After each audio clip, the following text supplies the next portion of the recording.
Number 4 is Chet Holmgren. The case for Chet against Paulo is really interesting. Yeah. We had this conversation last night, and Yes, I we want to did. start it kind of Okay. here. Yep. With Chet versus Paulo, you're basically making the case. To me, Chet Holmgren profiles and is like pretty close to being this already as the best number 2 in the NBA.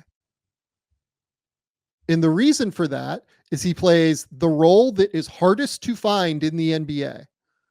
He is a floor spacing big who genuinely will get like closed out on. He already gets genuinely closed out on. He made 37% from 3 this year. It's going to get like harder not to close out on him as he continues to improve as a shooter. On top of that, he is an elite defender on the interior. He was a borderline all defense guy this past season. Next year, I would expect he makes the all defense team. Like, I think that's a reasonable projection given that now we have more than 2 centers making all defense with the way that there are no positions to all defense now. Having a genuine rim protector who is also I realized I'm like, you haven't seen Ricky Stenicki yet, have you? I don't know what that is. It's a movie with John Cena, and there's this big extended sequence about air dicking where you go like this in front of your face. It's amazing. I would look it up on YouTube. That sounds like a very dangerous thing to look up on YouTube. With Chet, the hardest thing to find in the league are genuine floor spacing bigs who can create off the bounce, who can also pass a little bit like Chet can, who averaged 2.4 assists. I think he'll probably average over 4 at his ceiling, who can also be elite defenders. Like, that's the difference between, like, you know, Kelly Olynyk helps you a lot on offense, right? But he takes an enormous amount away on defense. Yeah. Because he can't guard the rim in the same way that other players can. Chet, to me, is the perfect blend of all of the things that really help you win at a super high level, even though he's never going to be necessarily the number 1 offensive option. I would rather have basically the league's best number 2 than a guy that I think is like a little bit of a ways away from being like a genuine number 1. That's kind of where I sit on. I would rather have a guy that I think is like almost locked into being the league's best number 2 long term to being like a guy that I think has a 15% chance to be like a guy worthy of being a number 1 on a title team. Yeah, and again, this factors in how good this Oklahoma City team is going to be. And I think one time, I think you brought it up, Sam, early on, and it showed in games. He is fearless and he has confidence and borderline arrogance, which you need at the professional level. Like, he does not back down. He doesn't look or play. Well, he does look. He doesn't play like a dude as skinny as what he is. And he does get bullied at times, right? There's a reason they paid Hartenstein to come play there. Like, they do need that for some matchups, but you can go play him at the 4 then for a little while if you need to, because he's that skilled. And I agree with you. I think the passing is going to be good. I think he has skill level to put it on the deck and attack closeouts when he needs to.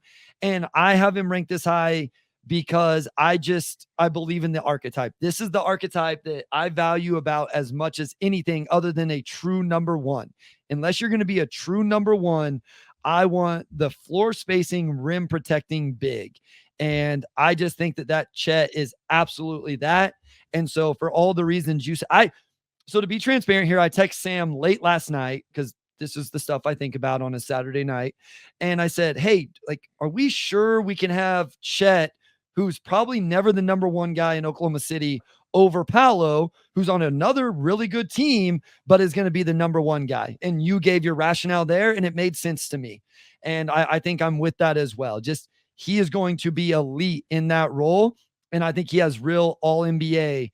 And for me, that's with SGA. And this team's going to win a lot of games.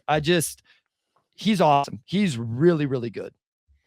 Here would be my question now about Chet. Do you buy any of the offensive creation flashes that we saw throughout the year in terms of like a real, this could be a thing where he's like even more than what we're thinking on offense, right? Where like I think you and I are projecting him to be like a 20 point per game guy on Yeah. offense, Yeah. who hits, he's like at 60% or maybe not 60, maybe like 58% from the field, 40% from three, 85% from the line or whatever. Like Yeah. that's kind of what we're envisioning on offense and then being one of the best defenders in the league. Is there any volume based shot creation ceiling for him based off of his balance, his creativity off the bounce, the fact that he's taking um, kind of bigs off the bounce in a way? Where do you see his like volume based ceiling as an offensive player? I struggle to get to him being that guy for an entire season. If you told me he was truly the number 2 option, like let's take J-Dub out of the equation, and Chet has to play that role of primary offensive hub when SGA is off the court, I think eventually he could do that. I don't know that it's yet. I don't know that it's next year, but I think he could be, that number 2 option in terms of when this guy goes off the court, you stagger Chet back on, and he can run that for 5 or 6 minutes a night.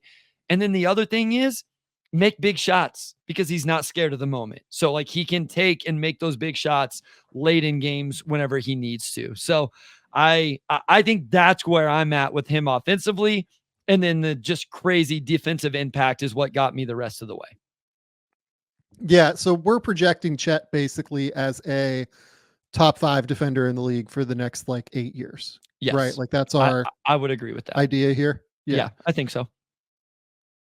Probably won't be Victor on defense necessarily. Victor's size and length is going to be too substantial, but it's interesting to compare him to like someone like Mobley. They're just like Sure. drastically different.